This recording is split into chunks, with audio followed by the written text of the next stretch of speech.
What's going on, everybody? Today, I have the pleasure of talking with Craig Emmerich, who is one of the people who kind of set me on my path. So, Craig, I don't know if Maria talked to you about this, but your book, No. Keto, is really what kind of blew my mind about a couple of things about this whole nutrition journey that I've been on for the past few years. It answered a lot of questions and brought a lot of the pieces together of the puzzle that I was desperately searching for at the time. So that book came out right when I was like really trying to answer questions, and it answered every single question. So I Awesome. thank you for that and tell you I appreciate you guys a ton. Well, thank you so much. That was actually the first book I officially co-wrote with Maria. Okay. I did a lot of the front, maybe, I mean, not 100% of the first half of the book, but a lot of the science and energy metabolism, all the stuff in the front of that book. So yeah, I was pretty proud of that one. Yeah, it was the section on oxidative priority and how that works and how your body actually utilizes food, I should say, not fuel. Yeah. Really put some pieces together, and I made the connection between, wait a second, if your body doesn't use protein the same way as it uses fat, Yeah. then why do we count the calories from protein just like we do from fat or from carb? Like, it just got me going down this whole spiraled rabbit hole of all these things that just kind of made me go, wait, everything that I know is wrong. Everything that I know is not the way things actually are. So thank you for completely blowing up my world. Thank you very much. I mean, that is a pretty important fundamental thing, is to understand that protein is only used as a fuel as a last resort. Like Right. it's really expensive, really hard for the body to use protein as fuel. And so it only does it when it absolutely has to. And when does it absolutely has to? When you have no fuel coming in the diet, carbs or fat, Yep. and not enough fuel on the body, carbs or fat. That's when it's got to do it. So Yeah. that's a Yeah. pretty fundamental, pretty It important was thing. it was crazy. The question that I had asked to myself when I was reading that was, okay, wait a second. So if protein calories aren't actually the same as, say, carb calories or fat calories, does that mean it's the same as how people treat fiber, net fiber versus total fiber and all this other kind of stuff? Well, it's okay. So if I can eat some fiber and people tell me that those calories don't count, then why am I counting the calories from protein if it's not being used for fuel primarily? And it totally, of all of the things that I've learned since then, that was that first time where it really clicked in my head that calories really aren't useful in this process. Yeah, and we always look at macros because the Yeah. composition and of the macros is so much more important, and Mhm. partly because of that reason, right? Because I'll tell our clients, or in our we have our free macro calculator on our website where we have a protein goal, and protein goal is important because it's based off your lean mass. If you're Yes. a 6-foot man that's a bodybuilder, you have way more muscle to maintain, repair, and keep up than a 5-foot tall woman, right? So it's Right. based on lean mass, and that's your goal. That's the minimum protein you got to hit each day. But we always say going over on your protein, not really a big deal when it comes to weight loss. Like you can Sure. go over as long as your energy is in check. The other Right. ones. Right. And so yeah, that breaking into macros just makes a lot more sense that way. Yeah, absolutely. Because it's about, and this is what I try to impress on people, it's not about how much fuel you're eating with your food. It's about how much food you're eating. It's not the Yeah. fuel, it's not the calories that matter. It's how much protein are you getting? How much fat are you? We don't eat calories. We can't eat there. It's impossible to eat calories. We're eating fat, we're eating carbs, we're eating protein. That's where the nutrition comes from. Yes, exactly. But I would temper it to say that, it doesn't go to the extreme of saying now calories don't matter, right? Right. Like 100%. certain groups, they'll hear that and then they'll say, oh, so I don't have to worry about calories. I can eat all I want. But Right. yeah, Right. in that Yeah. context of macros, it's very important. Very important. Have you heard me talk about functional calories versus fuel calories? I haven't heard that. No. Yeah. So basically, from what I got from the book was, and I started using this a couple of years ago, is breaking things down into how your body uses the food. And Okay. using calories because that's what people are familiar with and that's what they connect to conceptually. So breaking it down into functional calories being primarily protein and fuel calories being primarily fat and carbs, then we get into the adjustment of the knobs individually without connection to each other, because that's where I think a lot of people make a mistake is if I drop my protein, I got to up my fat. If I drop my fat, I got to up my protein, and they're individual. Yeah. So looking at them as, some of the food you're eating is functional, some of the food you're eating is fuel. There's obviously crossover, but from a concept perspective, yeah, I think it's helped a lot of people say, oh, wait a second, I don't have to deprive myself of protein just because I'm trying to get more fat, or vice versa. Exactly. Or, what we see in some spaces that they'll look at it, instead of looking at those metrics, looking at those compositions for your goals and achieving your body composition and all that, they'll start looking at other metrics like focusing too much on insulin or focusing on ketones, blood ketones, and that'll drive them down the path of just what you said, lowering protein and upping fat because it gives you a better ketone number, or, and so that ends up, you're focusing on the wrong goal. The goal is not pump my ketones up as high as I can. The goal is body composition, and that comes back to macros. Yeah, absolutely. The measure is not the thing, is something that I've heard before, right? Just because your numbers are X, Y, or Z doesn't mean it's actually giving you the result that you think you're getting. Exactly. I see people all the time talk about, well, I'm carnivore and my A1C is at 5.7. I'm almost going to have, I'm close to being, I'm pre-diabetic. I'm getting closer to being diabetic again. And it's like, why do you think that? Just because your A1C went up a couple points, where when you first started this process, it was at 12 or 15, and now you're at 5.7 and you're freaking out, right? Your inflammation is down, your CRP is down, your liver enzymes are better, your hypertension is fixed, like all these, you've lost body fat, you've gained, like all these other things that were part of that whole package of unhealthiness are fixed. But you have one number that went up a couple points and you're freaking out all of a sudden. Exactly. And we'll even get people, my fasting glucose went up, eating more protein. Should I be worried? Okay, what were the levels? Well, they used to be 80, now they're 90. It's like, well, come on. But that, and a very important factor in all this too is fasting insulin, which a lot of people don't test and don't know what it is, but it's so critical in the context of the glucose to really understand what's going on in the body. There's actually a great doctor that we work with now that does a fasting insulin home test. Oh, cool. Okay. So well, they're great, and it's a great panel of tests that you get it done at home. It's got A1C, it's got fasting glucose, fasting insulin, so you can get a home IR, which is a nice calculation that you do with fasting insulin and glucose. And then it also gives you triglycerides, HDL, thyroid markers. So it's kind of a great sort of, metabolic status test. Yeah. Real quick, could you go over HOMA IR? Because that's not something, I think it's unfortunate that more people don't talk about it. Because when I first started doing carnivore, I don't know if you're familiar with Dr. Mabry. I recognize the name. He's a carnivore doctor from like years ago. HOMA IR was like the one thing that he hit home all the time. And he's the only person I've ever really heard talk about it. And that's going back 5 years now.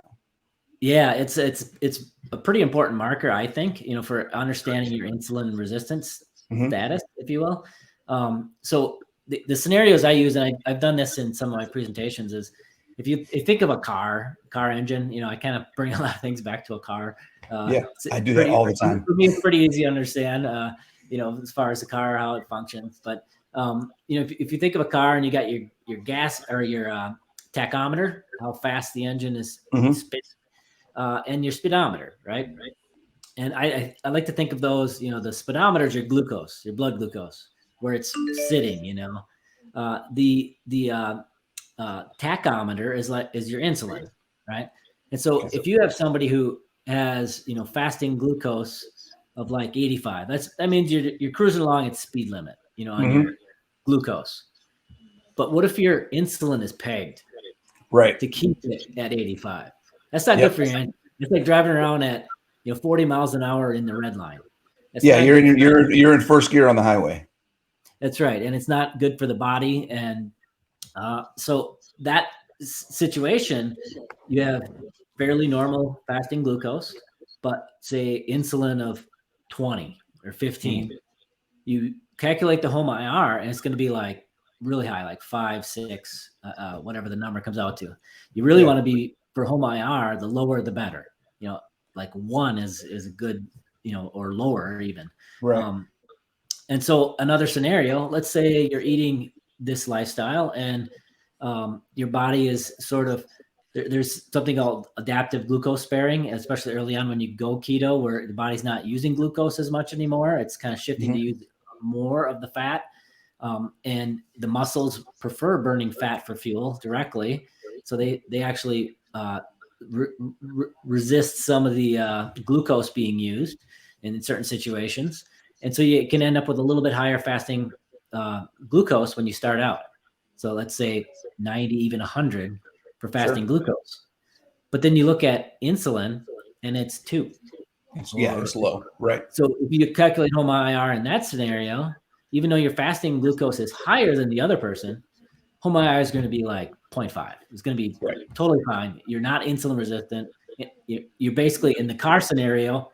Now you're doing 55 and your tachometer's at like 2000 RPMs. It's Right. cruising along. It's totally fine. It has no problem keeping that speed. That's So fantastic. That's a great analogy. I love that. I love using car analogies because I think it's so fantastic. thank you. Um, there's so many different corollaries there.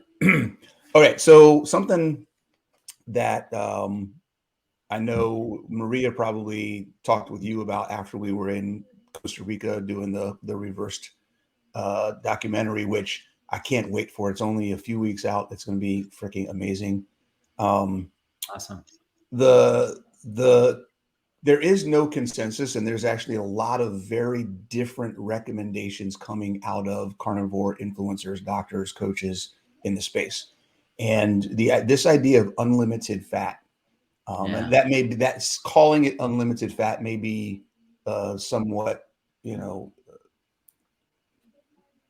extraneous, but the idea It's that you can certainly, pretty much eat fat yeah. without caring about what's going to happen because that's what your body needs, and your body doesn't. And in some spaces, the discussions even now that your body doesn't need nearly as much protein as we think because of some other stuff with glycation and the glycobiome and other things. Um, what are your takes on unlimited fat? The one thing that I've heard, which I get the mechanism being discussed, but I don't see how that actually applies, and I'm trying to understand, is that your Yeah. body actually won't allow you to overeat fat, and that Mhm. there's a certain amount of fat that your body creates enough bile to process as much fat as you need, and then when your body starts getting to a point where it's like, hey, I can't keep up with this, then it will essentially just excrete whatever's left, and that's where you get runny bowels and diarrhea and whatever else. So if you're overeating fat, your body basically just says, I'm going to stop processing it and get rid of it. So what is your take on the whole over fat thing? I get fat increases for certain goals and certain things, but I think there's a line that a lot of people are maybe going over. Yeah, definitely. And we see this all the time. And there are even extremes out there where there's a certain doctor. I'm not here to name names or anything like that, but they promote adding a stick of butter every day. Mhm. And we've got so many people that come to us and they're doing nothing but gaining weight, eating carnivore, no carbs, but following that advice, and they put on 10, 20, 30 pounds, Yeah. okay, of fat. This isn't muscle they're building because they're eating very low protein. It's obvious from body composition, they put on fat.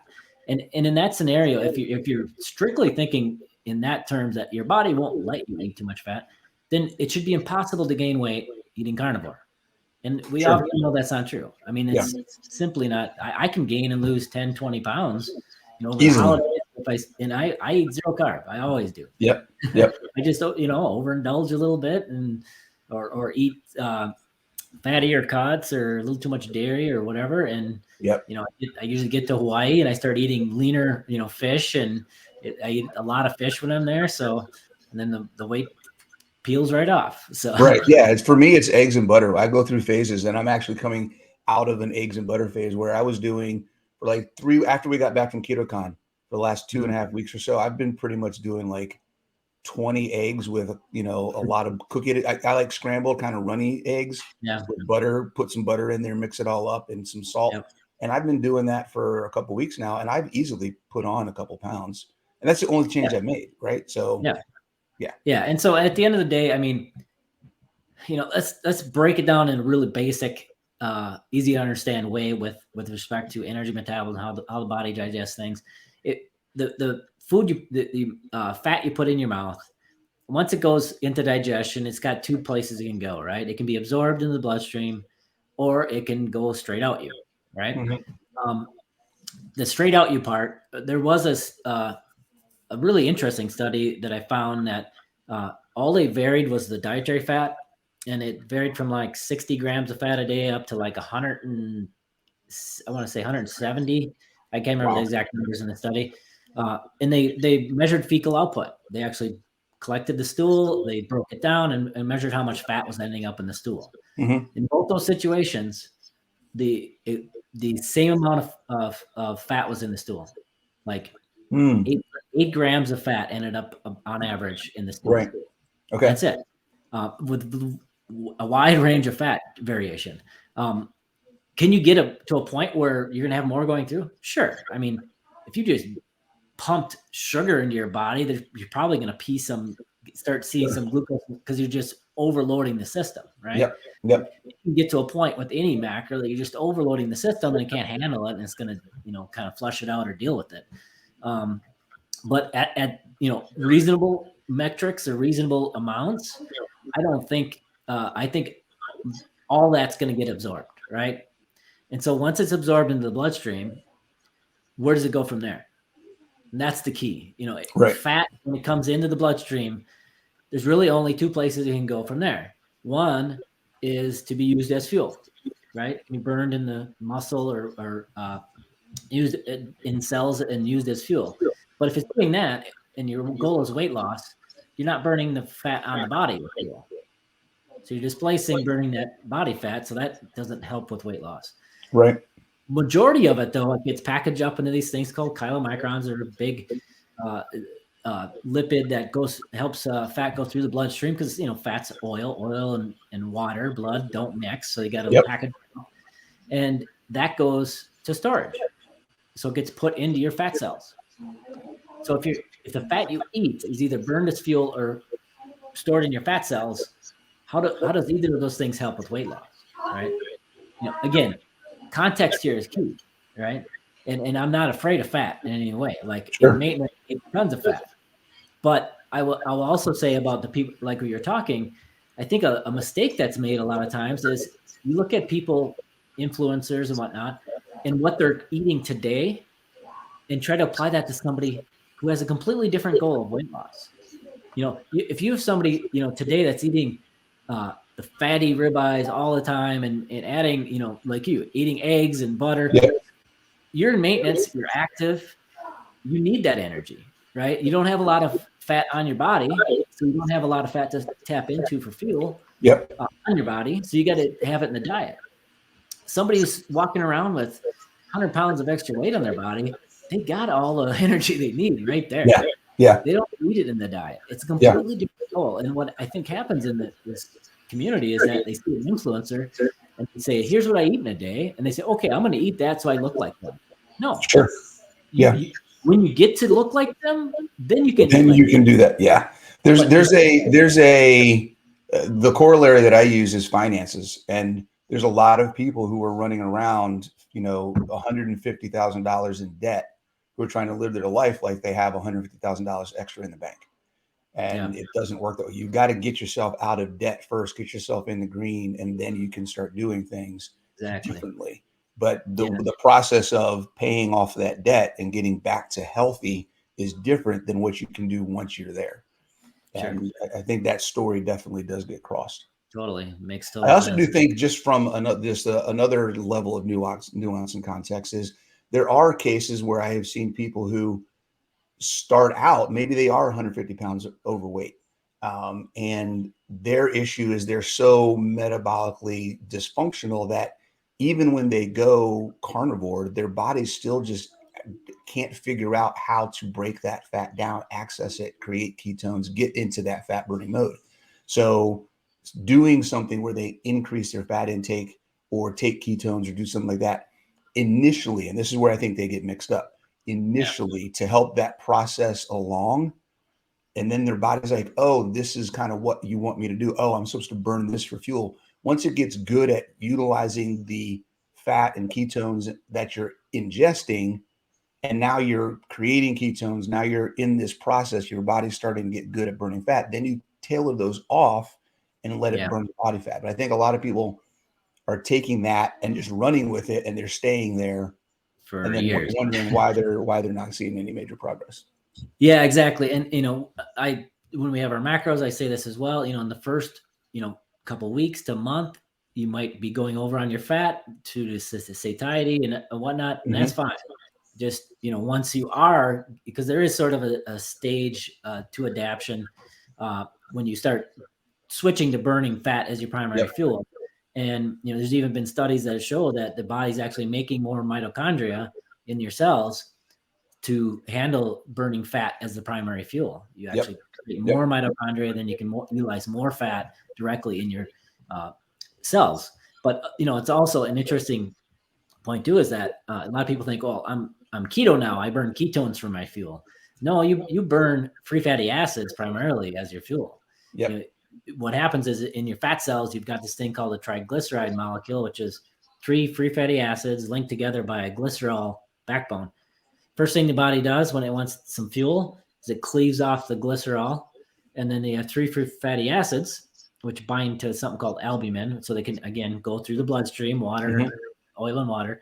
But then those free fatty acids, they burn right in the muscles and cells directly. Most of the fuel that you burn when you're keto adapted or ketogenic is free fatty acids.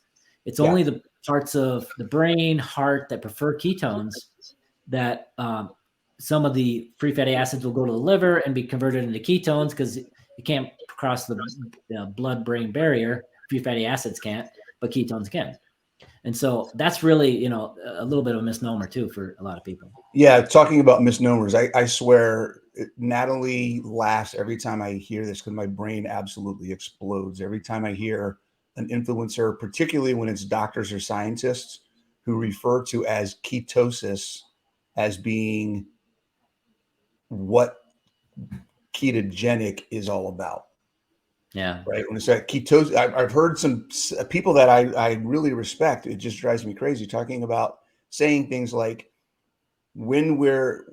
ketosis is the process of burning fuel, of burning fat. And I'm like, no, ketosis is just having ketones in your blood. That's all it is. It's just a measure of ketones. You've got more than normal. And being ketogenic is the process. It's called the ketogenic process. It's not called the ketosis process.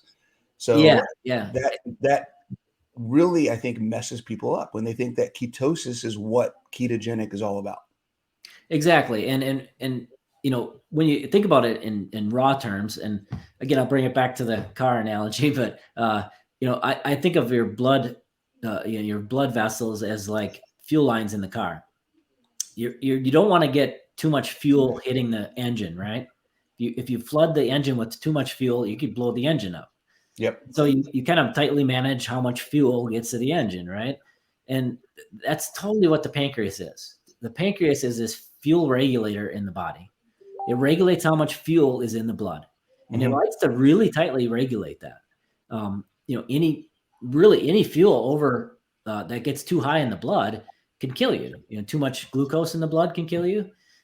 Too much fat, sky high triglycerides, that could be a big problem. All these things. Too much alcohol, that could be a big problem. And so the body is basically sitting here as a fuel regulator, looking at the bloodstream and saying, okay, how much fuel do I need? And how much fuel do I have in the blood? And it just adjusts based on need, right? And so when you look at the different fuels, there's, between free fatty acids, ketones, glucose, at rest, a typical person will have about 30 calories of fuel in their entire blood volume. Okay. And that's not much. And so when you eat a meal, of course, the insulin's got to act and say, okay, I got to drive this fuel down because I got so much coming into the blood and stored up. And that's where oxidative priority comes in. We can talk about that later.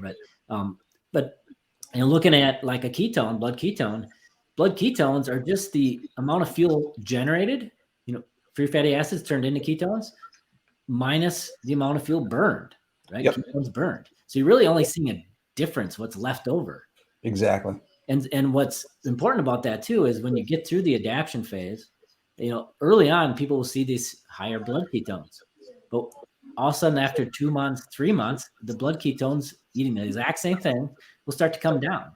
It's because your body's creating more mitochondria. It's burning fat directly more efficiently and doesn't need as many ketones produced, right? And so it's all that adds context to what you're seeing in the blood. Yeah, absolutely. Let's talk about protein. There's a few different topics or things about protein that are, I think, to the end of time, we're going to be discussing. Yeah. Right. How much protein should you eat in a day? How much protein should you eat per meal? Why is it better to eat fat with your protein versus just eating protein by itself? What is protein used for? I think that's definitely something we can talk about as well. I think a lot of people think protein is what I use for muscle building. They forget the 18 million other things that amino acids are used for in the body. Yeah. So we can pick any of those and start at the top if you wanted. Let's start with how much protein should we be eating? I know there is a message coming out from, again, within the community from some people now that I've heard recently, where as low as 30 grams a day might be all we really need for protein because the demand isn't really what we thought it was, air quotes. Yeah. Yeah. That's, obviously this is going to be a very, we'll never know 100% what's going on in metabolism in the body, and we're always adjusting. But I come back to simple things that just make sense to me. And one of the things that really just makes sense to me is that, if you eliminate the carbohydrates, if you're eating carnivore or keto, you're eliminating a lot of carbohydrates. And so then you have kind of a choice, protein and fat, right? And when I look at that, and I used to talk about this in the context of keto, where I would say, you take any person on the planet, I don't care if they're vegan to whatever, and you give them 2 plates, and you say, again, the same amount of energy or calories in 2 plates, but one plate has way more vitamins and minerals than this other plate. This plate over here is largely devoid of any vitamins and minerals and nutrients. It's and really that's the biggest problem with processed food, right? They process the food and you get these lots of energy without any vitamins and minerals, and the body just wants more of that because it's not getting the vitamins and minerals it needs. So again, back to that example. Now take it to a carnivore context. I give you 2 plates. One plate is loaded with vitamins, minerals. The other one, not so much. Maybe half as much or less. Those 2 plates, protein is where the vitamins and minerals are. It's not in fat. Fat has, is almost entirely energy. It's got some vitamin A. It's got some smaller amounts of different vitamins and minerals. But you put it on a chart, and we've done this on our blog and books. We put charts of, here's tallow, for example, versus beef. Just a steak. Sure. And beef blows it out of the water. It's not even close. Yep. It's, when you're eating very low carb, you're getting your vitamins and minerals from the protein, not from the fat. And so when you eat the really low protein, like 30 grams, you're really not getting vitamins and minerals that the body needs. And so that is, from the basic standpoint, just to, throw away all this, science and where amino acids are going and the requirements and autophagy and the needs there, break it down simple. To me, that just makes more sense. Yeah. And that's a great point, because it goes back to what nutrition is. It's about the nutrition. It's about the nutrients. It's not about the macros. And we get so caught up in the macros that we forget that the macros are made up of something. Yes. Macronutrients are the main nutrients, but then we have micronutrients, which really complete the picture. And nutrient density is the number one factor when we talk about what food choices we should be making. Exactly. Right? Then we can talk about bioavailability, satiety, those things next. But if we don't answer the nutrient density question first, none of the other stuff matters. So It doesn't matter what you're trying to do body composition wise, getting your nutrition should be the first thing that you focus on. Yeah, and there was this MCT oil challenge going on a while back where people were adding MCT oil thinking that's going to help with weight loss and all this. And I made a chart for that one that, again, have like just beef, to show how much vitamins and minerals there are, and MCT oil and table sugar. And in the 13 very most essential vitamins and minerals that I had on that chart, table sugar had more than MCT oil. Oh, wow. Vitamins and minerals. Right. So, when you put it in that context, I'm not saying they're equal. Okay. I'm not saying, sugar is better than MCT oil. I'm saying though, from a micronutrient standpoint, it's just energy. There's no vitamins and minerals in there. Yeah. And then let's go to the next thing. Well, okay. So we focusing on protein, getting more protein isn't always just about body composition. It's not always just about lean mass and things like that. That is a huge factor. That is a huge piece of the conversation. But when we talk about the nutrition, one of the things that I want to remind people is that you need the protein for the nutrition and all these other things. But you're not going to get that nutrition if you're just eating lean protein all the time and you're not getting enough fat with that meal. So what is that relationship between, you also don't want to skimp out on the fat either. It's not as much nutrition, but now we get into the bioavailability, which is the next piece of, you need some of that fat to come with the protein because a lot of the nutrients in the protein need the fat for your body to absorb it. Yeah. That's definitely a part of it. But at the same time, if you look at studies and information on, like, for example, absorbing fat soluble vitamins, A, D, E, and K, you need fat to absorb them. And that's why even the most extreme restriction of energy that we do, like protein sparing modified fast, which is basically, still very low carb, like carnivore, and then protein at or even a little more than normal protein goal. And then you dial the fat down to like 20 or 30 grams. That's a protein sparing day. This mimics a fast in that from an energy standpoint, you're greatly restricting energy, and it can help break a stall and improve, speed up weight loss. It's something, we have people add maybe 1 to 3 days a week just as a tool in place of a water fast. If you're going to water fast for 3 days this month, instead do 3 protein sparing days. But even in that context, we're still at, maybe 30 grams of fat. And it's because of that reason that you do need some fat to absorb those vitamins and minerals. We never recommend zero fat, and that would be, you can only really do that with like shakes and things, which, we always promote, especially for weight loss. Eat the whole foods, get all the vitamins and minerals that come with those whole animal proteins. So in that context, yeah, you need some, but I don't think it's a whole lot. Vitamins and minerals, like 30 grams plus. And again, we're not doing it every day. If you do absolutely 30 grams of fat every day, then it might start to build up to be an issue, right? Especially when you're talking about metabolic adaptation and down-regulating your metabolism and all that.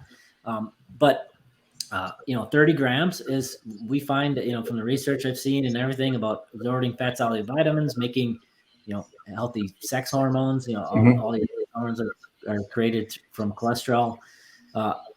That's enough in that day, at least in that context. Okay. All right. How much protein per day do you recommend people get? I know I work off of lean body mass, and I do 1 gram of protein per pound of lean body mass. What do you guys recommend? Yep. Generally, we recommend in that range, like 0.9 to 1 is a good range for most people.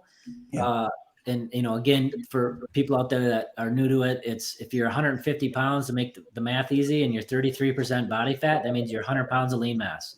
So you'd be shooting around 100 grams for your protein goal. If you're, a bodybuilder, strength, athlete, you might push it up to 1.1, 1.2. If you're older, there's something, the primary signaling amino acid for building muscle is leucine. And leucine has a threshold where if you get enough leucine, you start building muscle. And the problem is that as you age, that leucine curve shifts. And you need even more leucine just to start the process of building and maintaining muscle. Yep. That's why a lot of people, when they get over 50, 60, start losing muscle. And partly because they start eating less protein a lot of times too. Yeah, unfortunately. And in reality, you start at that, you start getting over 50, 60. Now you got to eat more protein just to maintain. And so, there we're talking like 1.2, we move it up for people that are over 50, over 60. Yeah. Okay. All right. How does that work throughout a day? If I've got to eat, let's say 120 grams of protein a day, and I'm used to eating 70 or 80, which a lot of people come to me and they're under eating protein significantly. Yeah. And I'm like, hey, we got to figure out a way to bump your protein up 50 or 60 grams per day. They kind of look at me like, there's no way I can eat that. At the same time, I have people who are coming to me that I work with who are like, hey, I eat 120 grams in a sitting. Yeah. No big deal. And it's like that might be wasting some of that protein. What is that? Where does that kind of balance fall into play, like per meal? Well, yeah, I mean, there's a couple things there. First of all, I think it's important that the first meal of the day has a good, 30 grams or more of quality, complete amino acid, right? And some of the researchers on this tends to lean towards, once you get that first meal, if you get enough leucine in that first meal, the body starts saying, okay, I'm going to get enough today. I'm going to start building and maintaining muscle. And so then later meals could even have a little less leucine. Your body's already said, okay, today we're building. And so as long as that, it seems to be more important that the first meal has a good amount of complete amino acids. And then, as long as you get enough over the course of the day total, the next meal maybe doesn't have to be quite 30. I mean, it's better if it is 30, but it's not quite as important as that first meal. Okay. But, the problem too that we find a lot, and this seems to happen more in carnivore too, with the lion diet kind of stuff or whatever. People start trying to push it to one meal a day. Like they have to be, at one meal a day to do this. Right. Which I don't know where that comes from. Like, what's the need for that? I don't know. I think some of it comes from the lion diet view of, lions eat once a day and then, they lay around and, they lay around in sun for the rest of the day. Yeah. Well, I saw it. We were in Africa in August on a safari. It was amazing. And we came on this pack of lions that just feasted on a wildebeest. Yeah. They were laying out in the field. Their bellies were so distended. It was just crazy. And they laid there in the sun, even though they were so stuffed they couldn't even walk to shade. Wow. They're just laying there panting, they are so overstuffed. But, first of all, we're not lions, and we have access to food more regularly than that. We're kind of forced into that situation. And optimal for a human may not be the same thing. And we see a lot of women that come from that and they're losing muscle because they can't get enough protein in one meal. Yep. 100%. It's just hard to eat enough protein in that one meal. And so for a lot of people, and again, you will have the edge cases where some people are like, oh, I can eat 150 grams of protein in one meal. But again, that now starts to come back to, well, are you utilizing all of that? It might be tough for the body to utilize. I would argue that most of that's going to get used because, there's processes in your body can actually slow digestion with protein. If you've got a lot of protein coming, it'll slow down digestion. There's the amino acid pool where you can pull up amino acids a bit as the body's, building and then resting and then start another. So you could really trigger 2 or even 3 cycles of mTOR from one meal if, the conditions are right. But, that's kind of a different issue. But I think most people, it's more like a 2 meal to get to an optimum amount of protein.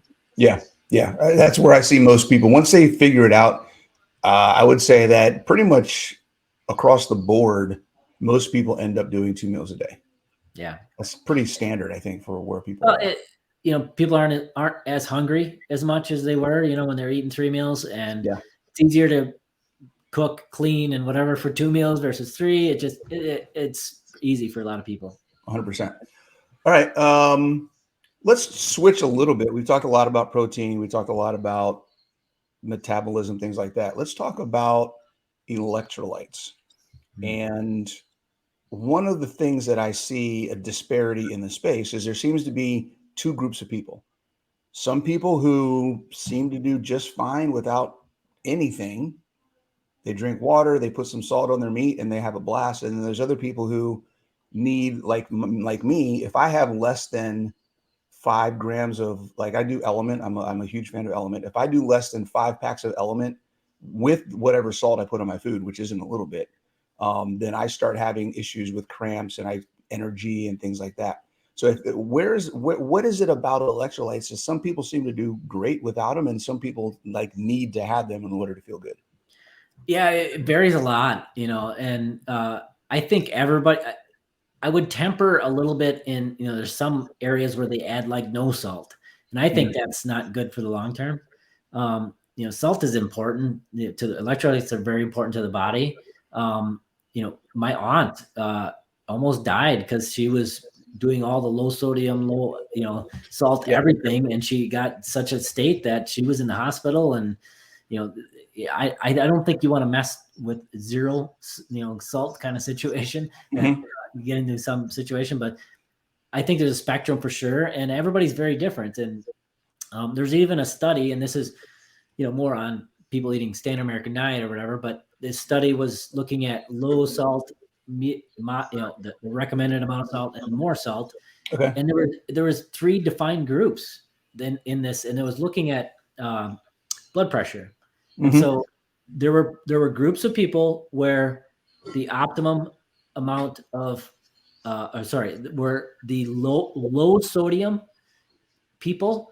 There were 3 groups. Some people, they had better results with blood pressure with low sodium. Some people had worse results of blood pressure with low sodium. And we're fine.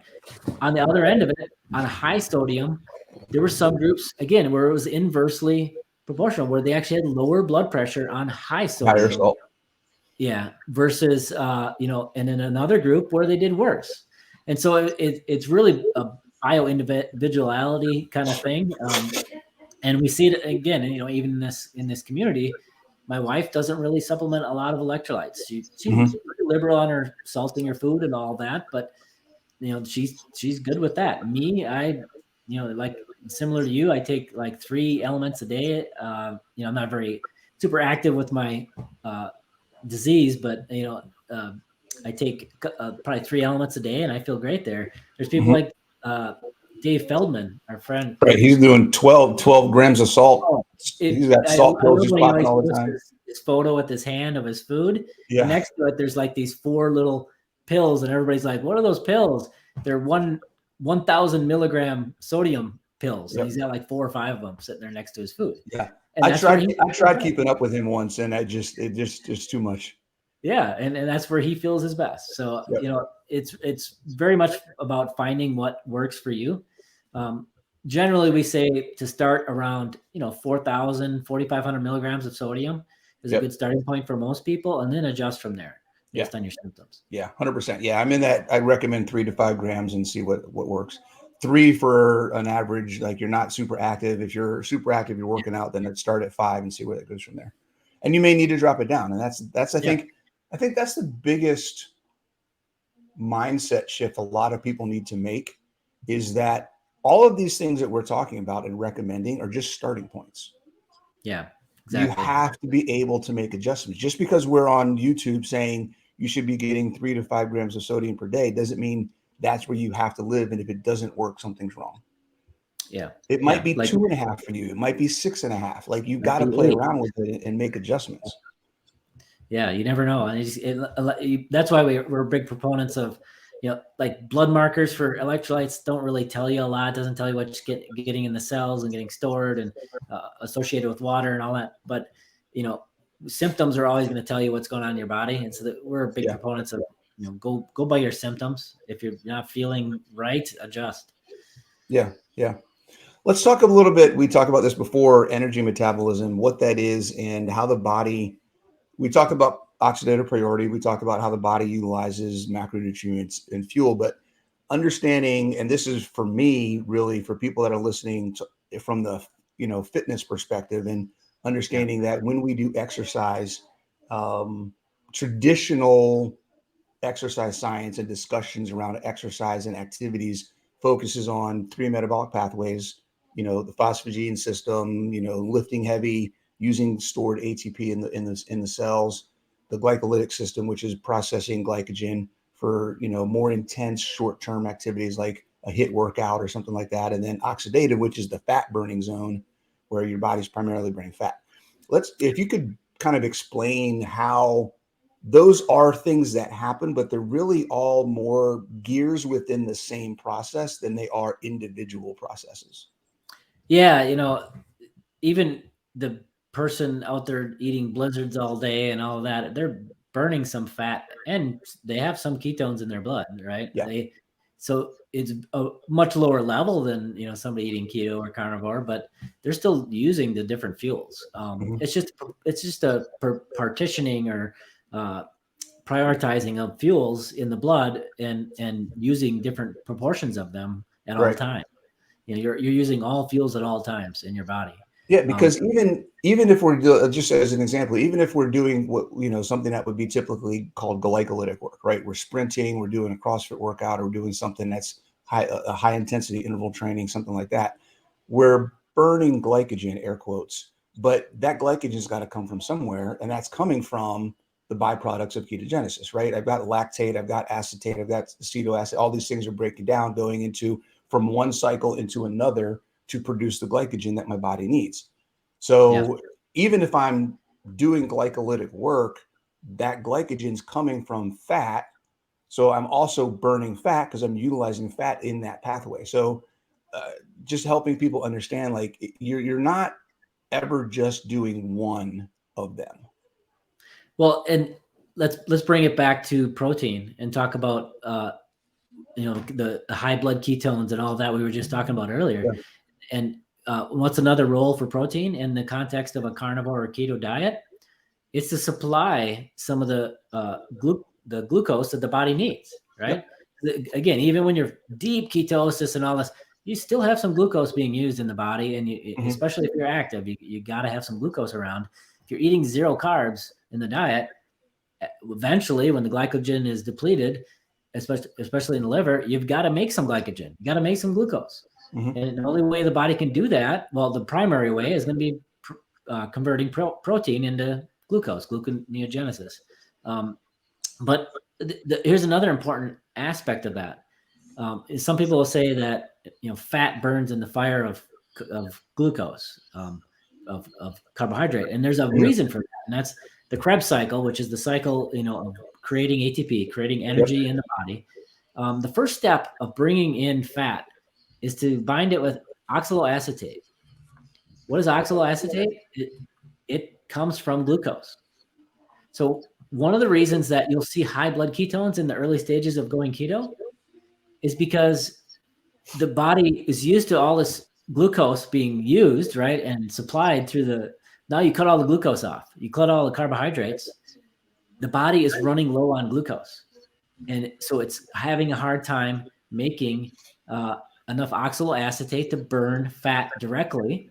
So then it has to convert more of the free fatty acids into ketones. And the same thing happens when you go low protein. Oh, I lowered my protein and my ketones went up. Yeah, because you're running low on oxaloacetate. Right? Because again, you have no carbs. So the body's got to primarily turn some of the protein into glucose to have enough then turn it to oxaloacetate, and then burn that directly in the bloodstream in the Krebs cycle. Right. And this is something that I learned when I was researching my book, and that was that gluconeogenesis, we all look at it as being a protein thing, but it's actually an umbrella for all of those cycles, right? The Krebs cycle, the citric acid cycle, all these things. And when we're ketogenic, the byproducts of ketogenesis, we think of BHB as being, that's what, we're ketogenic, we create BHB, we burn that for fuel. What we don't think about is we're actually also creating acetoacetate, which breaks down into acetate and lactate and pyruvate, which are key factors in the Krebs cycle and the citric acid cycle. So the byproducts of us burning fat actually supply those other cycles, which fall under the umbrella of gluconeogenesis, with fuels to make glycogen. So being ketogenic actually helps us get better at self-creating glycogen when we need it. Yeah, and is a little bit proportional, if you will, to the amount of body fat you have and are utilizing and can burn. In that, somebody that's 300 pounds, they're going to have 300 pounds overweight even. We've had clients, one of our clients is 645 pounds, and I have a really interesting case study that I'm doing on him because he has zero insulin resistance and all of his blood markers show that. And I'm pretty excited about it because it kind of proves the whole personal fat threshold idea. Yeah.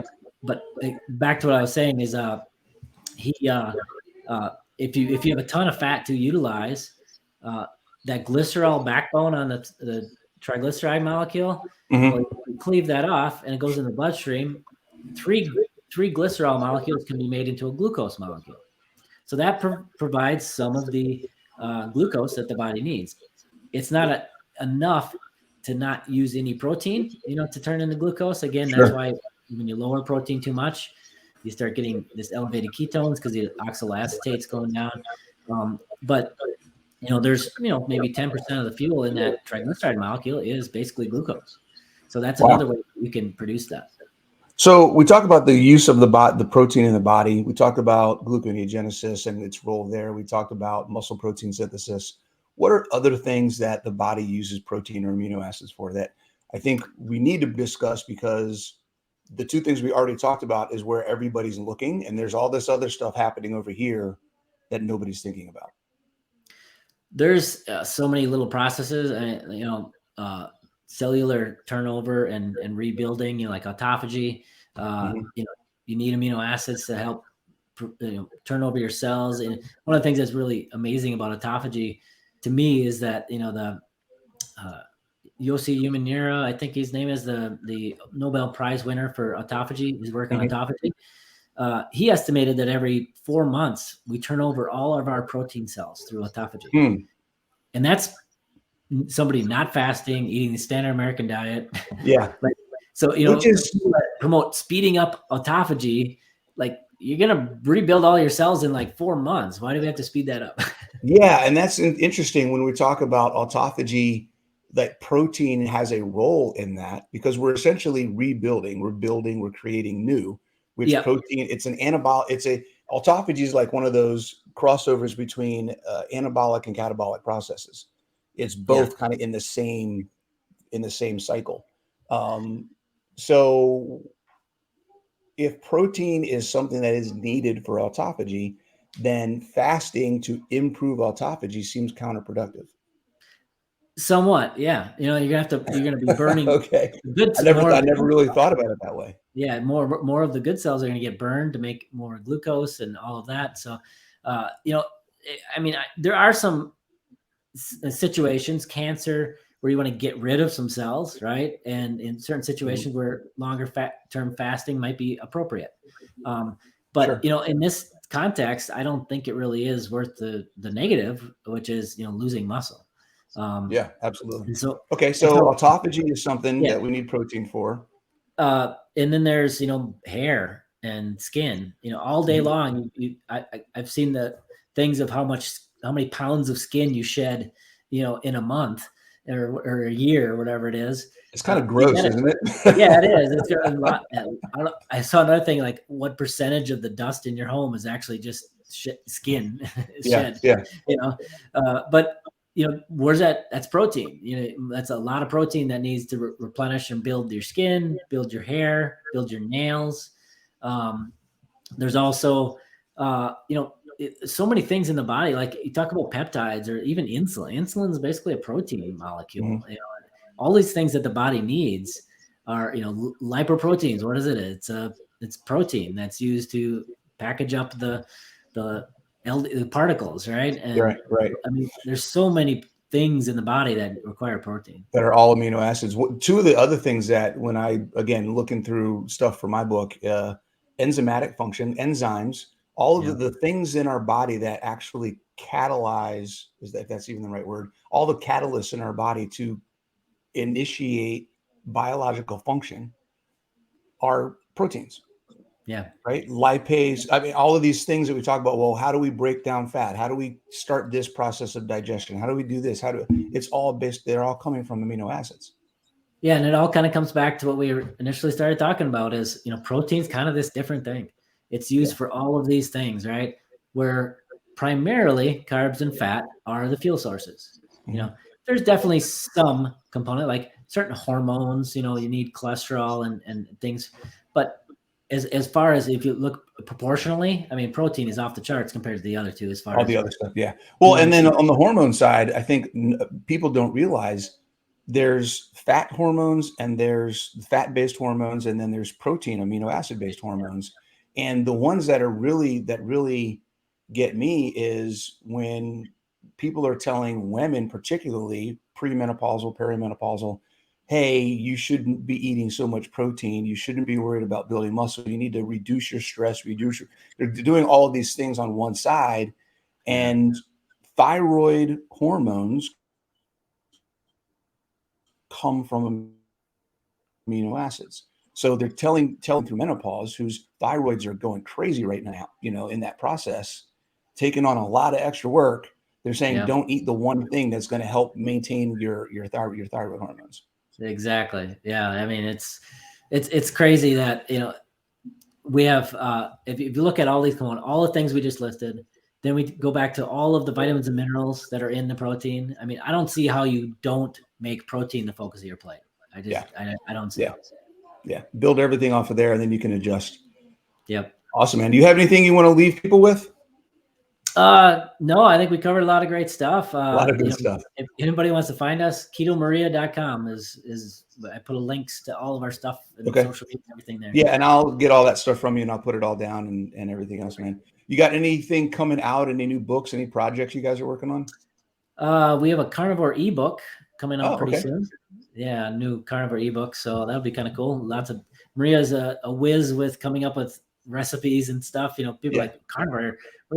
She's got pudding and, you can make so much with eggs. It's incredible. Wraps and all these things like, certain people, especially men, I'm happy to see eating steaks. That's fine. A lot of people need some variety. So that's what is good about it. Awesome. Cool, man. Appreciate you being on. Thanks for having me. It definitely won't be the last time. All right. Thanks.